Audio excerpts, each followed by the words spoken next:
C'est incroyable. Tout est absolument exceptionnel. Il faut vraiment travailler ensemble pour une création mondiale qui est cet opéra qui n'a jamais été joué comme ça. C'est impossible. Ça. Le troisième acte, on ne l'a pas trouvé. On l'a recherché de partout. Alors j'ai dû l'écrire et j'ai eu un plaisir énorme.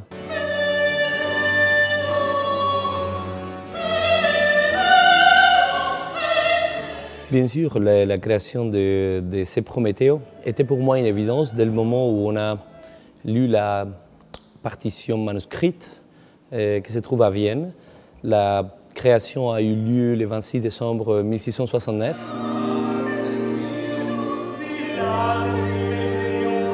Ce qui me plaît au XVIIe siècle, c'est le laboratoire des émotions humaines que Monteverdi a commencé et qui est continué par ses compositeurs.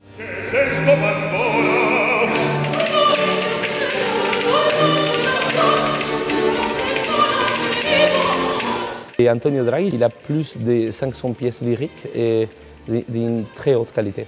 Lui, Antonio Draghi, arrive à Vienne à une cour qui est absolument italienne.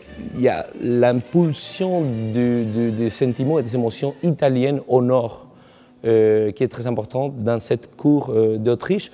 Mozart devient le plus grand compositeur italien, disons, il est italien.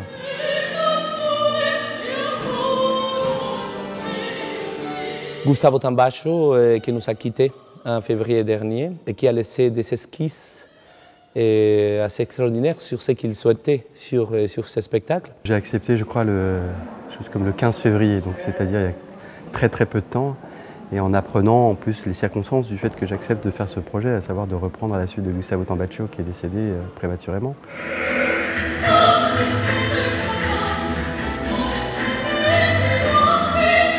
Il fallait que je récupère les notes de Gustavo Tambaccio, qui étaient assez parcellaires. À vrai dire, j'avais un mail qu'il a écrit à Leonardo en octobre, dans lequel il donnait quelques intuitions, quelques indications.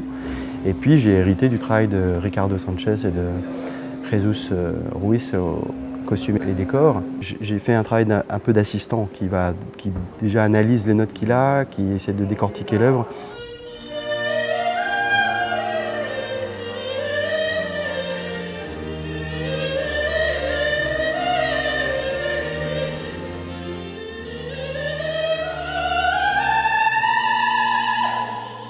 Et donc j'ai voulu bâtir quelque chose en fait de très simple et d'essayer de travailler sur des images très simples en essayant de trouver une intensité dans celle-là et de mettre au plus confortable les chanteurs pour qu'ils soient libres et qu'ils puissent interpréter.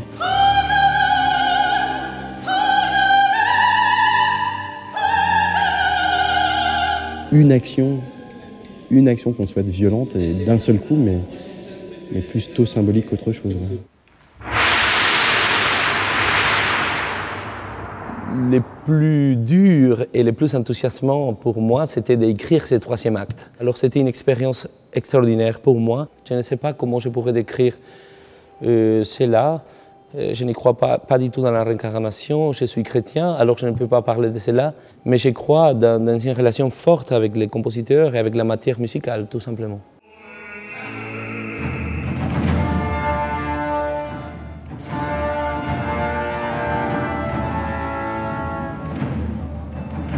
C'est une pièce fondamentale de l'opéra espagnol composée par un Italien. Alors vous ne pouvez pas imaginer, pour moi c'est un cadeau.